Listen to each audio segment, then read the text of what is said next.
और इस बीच influenza H3N2 पर एक बड़ी खबर आ रही है, जिसके मुताबिक केंद्र सरकार वायरस को लेकर पूरी तरीके से अलर्ट मोड में आ गई है। कल नीति आयोग इस पर एक बड़ी बैठक करने वाला है, जिसमें राज्यों में मौजूदा हालात की समीक्षा की जाएगी। केंद्र की ओर से यह भी आश्वासन दिया गया है कि अगर राज्यों को हेल्थ इंफ्रास्ट्रक्चर को लेकर अगर किसी तरीके की जरूरत पड़ी तो केंद्र की ओर से इस पर भी मदद की जाएगी।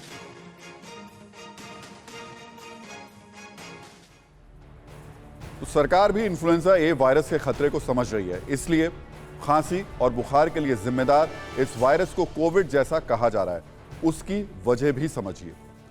जिस तरह कोरोना सीधे फेफड़ों पर अटैक करता है, वैसे ही इस वायरस की वजह से भी फेफड़ों में बेहद खतरनाक संक्रमण हो रहा है। जिस तरह से कोरोना में शुरुआती लक्षण खांसी और बुखार के साथ शुरू होते हैं, उसी तरह इन्फ्लुएंजा H3N2 से संक्रमित व्यक्ति में लक्षण की शुरुआत खांसी बुखार से ही होती है।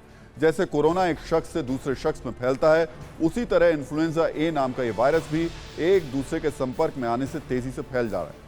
कोरोना के कई केसेस में मरीजों को ठीक करने के लिए डॉक्टर्स स्टेरॉइड का इस्तेमाल कर रहे हैं, तो इस वायरस के लिए भी ICMR की ओर से अलर्ट जारी किया गया है कि खुद से किसी भी तरीके की एंटीबायोटिक दवाओं का इस्तेमाल ना करें। जैसे खतरनाक कोरोना वायरस ने शहर शहर अस्पतालों में लंबी लाइनें लगवा दी थी, ठीक वैसे ही इस वायरस की वजह से भी अस्पतालों में मरीजों की संख्या बढ़ती जा रही है। आप इस वायरस को मिनी कोविड भी कह सकते हैं, और अब ICMR ने भी इस वायरस को लेकर देश में खतरे का अलार्म बजाया है और बिल्कुल कोविड वाली सावधानी बरतने की सलाह दी है, क्योंकि कोरोना की तरह इस वायरस से भी संक्रमित लोगों को सबसे ज्यादा दिक्कत खांसी और बुखार की है। करीब 92% लोग ऐसे हैं जो इन्फ्लुएंजा ए नाम के इस वायरस की चपेट में आने के बाद बुखार से पीड़ित हैं। 86% लोग ऐसे हैं जिन्हें ऐसी खांसी आ रही है जो एक बार शुरू होने के बाद रुकने का नाम नहीं लेती है। 27% लोगों को खांसी के साथ साथ सांस लेने में दिक्कत भी महसूस हो रही है, जबकि 10% मरीज ऐसे हैं जिन्हें खांसी और सांस लेने में दिक्कत की वजह से ऑक्सीजन तक की जरूरत पड़ रही है। इन्फ्लुएंजा ए H3N2 से पीड़ित 7% मरीजों को तो ICU में भर्ती कराने की नौबत आ गई।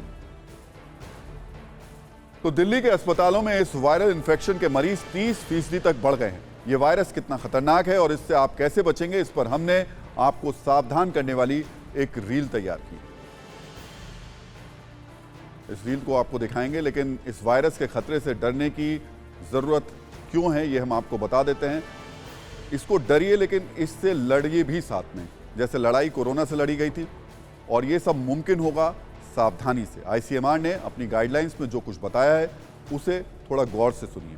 हाथों को बार बार साबुन से धोएं और सैनिटाइजर का इस्तेमाल करें। भीड़ वाले इलाकों में जाने से बचें और घर से बाहर निकलते वक्त मास्क जरूर लगाएं। खांसते और छींकते समय मुंह पर हाथ रखें और बिना हाथों को धोए अपनी आंखों और मुंह को ना छुएं। बुखार या बदन दर्द की स्थिति में पैरासीटामोल लें और खुद डॉक्टर बनकर कोई दवाई का प्रयोग ना करें। और सबसे जरूरी बात, शुरुआती लक्षण दिखने पर खुद को आइसोलेट करें और जरूरत पड़ने पर डॉक्टर से संपर्क करें।